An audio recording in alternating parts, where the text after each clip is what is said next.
Hi there, I'm Dina. I just wanted to say thanks for watching. I really appreciate it. If you like this kind of content, then please consider subscribing. Let's get to the video. So let's talk about cereal. No, not the kind with marshmallows and all the sugar. Good for you cereal. The kind I like to buy. So I was out of my favorite cereal and I needed to do some other bulk shopping. So I got online to buy my cereal and my ground flaxseed. And when I went to add my bag of cereal to the cart, it was $44. That's right, $44. It hurt my feelings. Um, it's gotten crazy, the expense of groceries. And I thought, well, I have all of these good ingredients that are in that cereal. Most of them I already have in my pantry. In that cereal, there's quinoa, flaxseed, a couple other seeds, and I think some whole grain flour, maybe some wheat bran. So I thought, I grow a garden to be more self sufficient. Surely I can make some homemade cereal that's pretty decent and pretty nutrient dense. So that's what I'm going to do today. These are what's going in it. I have a bag of oat flour. I don't usually buy this, but Amazon sent it to me by mistake instead of my Vital Wheat gluten. The bags look exactly the same, so I guess somebody just made a mistake. So we're just going to use that.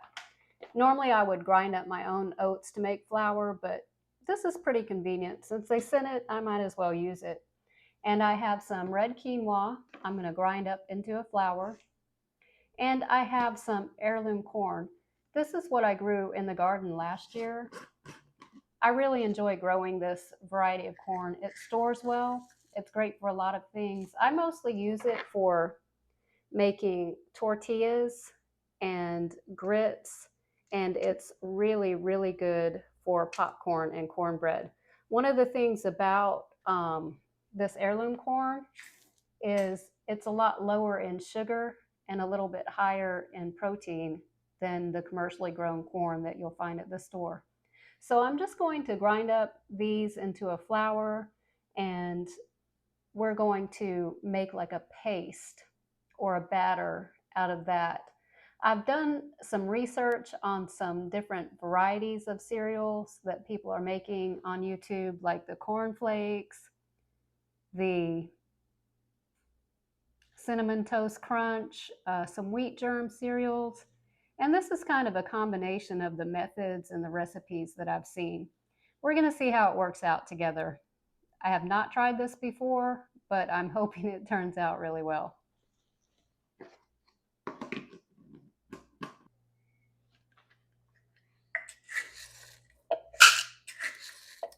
So I have already ground up my quinoa, and that's the texture of it. It's looking pretty good.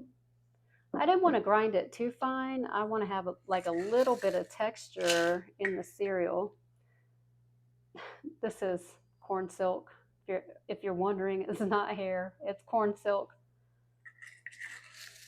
Real garden stuff. I don't guess we need all that in there. Doesn't hurt anything, but you know, aesthetics. But can you just look at this corn? How pretty. I'll put a picture up if I can find one of the corn when I picked it last year. It's got like purples and reds and kind of bluish green pieces of corn. It's so pretty when it grows.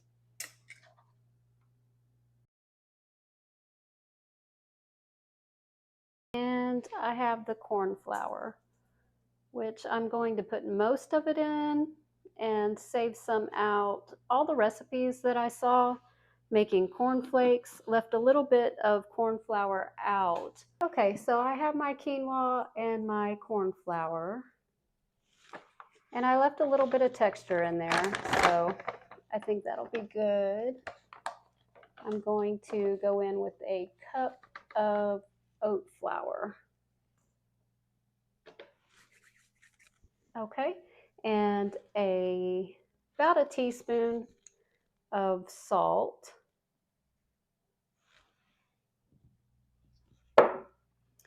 And I don't have any cinnamon, but I thought I would just use some pumpkin pie spice. I really like the flavor of it. So, and yeah, I eat it all year long.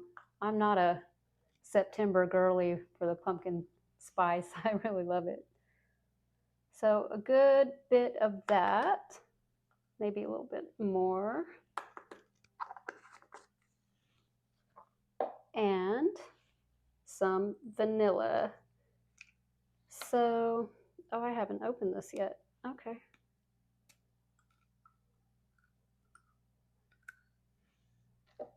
All right. In here, I have some date syrup and lemon juice.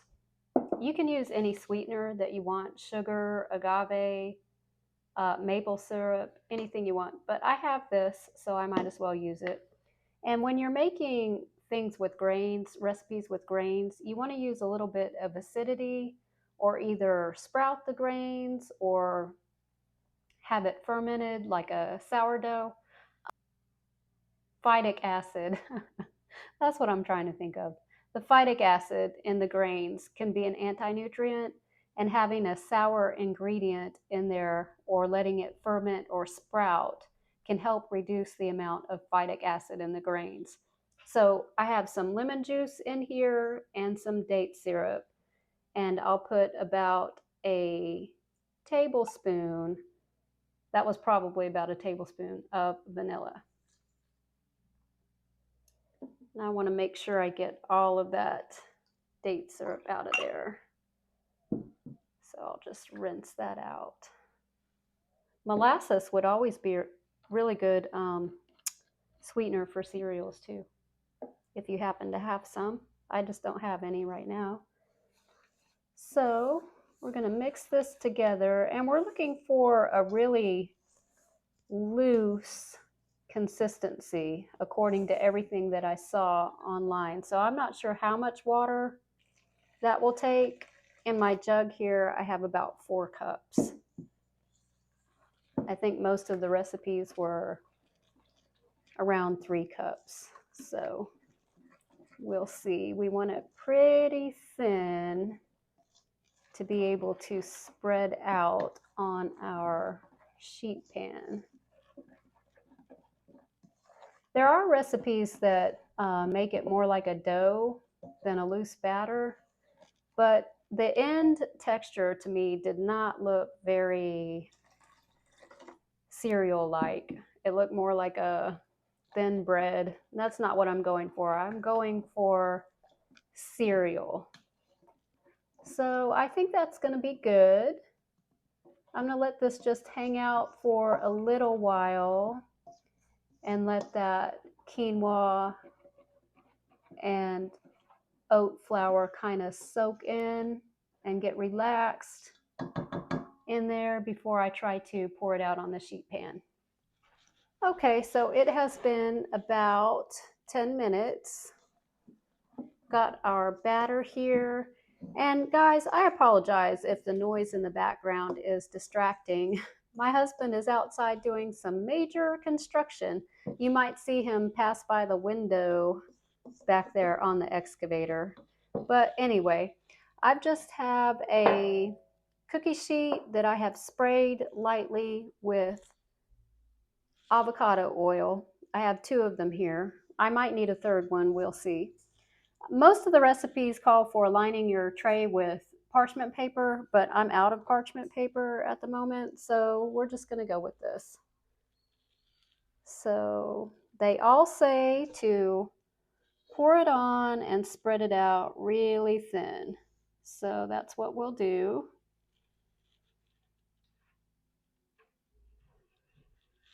I think it's okay if there's a couple spots that have little thin holes in them. Okay. I think it might I think we can do this a little bit easier than we can spread it with the spoon. Works for me.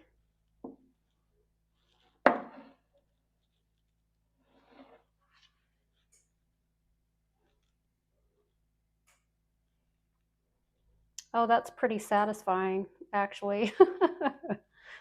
Oddly satisfying. Okay, so I'll fill up the other trays and I'm going to put this in the oven. I think the little lumps are okay. Let's smash those down a little bit. Probably be all right, but we'll see. All right, this is going to go into the oven at 350 Fahrenheit for about 15 to 20 minutes. So our cereal is out of the oven. I totally forgot the step to add this on the top, but that's okay. We're going to go with what we have. So this is the texture of it. Pretty happy with that. It's thin and crispy. The recipes say to break all of this up into flakes and put it back in the oven at 175 for about 10 minutes until it's completely all dried out. So that's what we'll do. I'll just go ahead and break the rest of this up and put it back in the oven.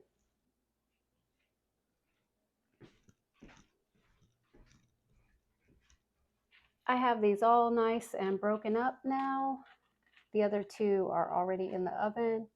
Just going to space them out so that they dry out evenly, and then into the oven at 175 for about 10 minutes. I'll probably give them a stir once while they're cooking also.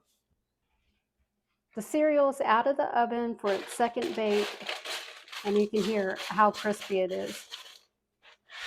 I'm just going to transfer it onto this cutting board to cool completely before I store it in an airtight container. And of course, taste it with milk. I've already tasted it, and I have to say, I really like this recipe. The only thing I will say about it is I tried this with no parchment paper and just spraying the cookie sheet, and I did have some areas that stuck a little bit. Not too bad, but if you have parchment paper, I would recommend using that. Also, this recipe is oil-free, and some of the other recipes that I saw do add a little bit of coconut oil or butter. Feel free to do that. It might prevent it from sticking a little bit, but look at it. Definitely cereal, definitely flakes, and crispy. So yeah, and crunchy. Okay, I'm gonna let it cool completely, and then we will have a bowl of cereal.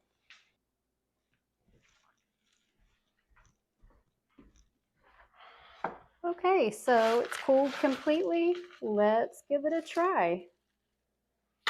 Normally, I like my cereal with some fruit and some granola and hemp seeds, but we're just going to try this with a little bit of cold almond milk. And let's see.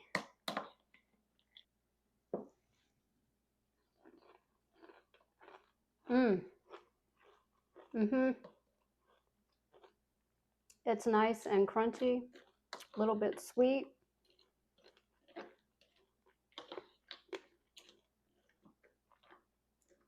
This recipe is definitely a keeper.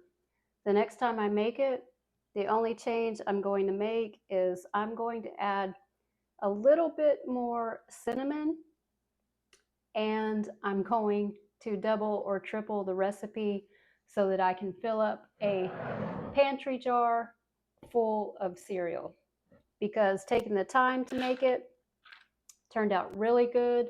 I just want to have more of it in a recipe. So I'll definitely double or triple it to fill up a jar next time. I am going to go enjoy this as an afternoon snack. Again, thanks for watching. I really appreciate it. Make sure to like and subscribe, and comment down below if you've ever made your own cereal or you think you'd like to give it a try. Make sure and tag me or comment if you try it. Bye.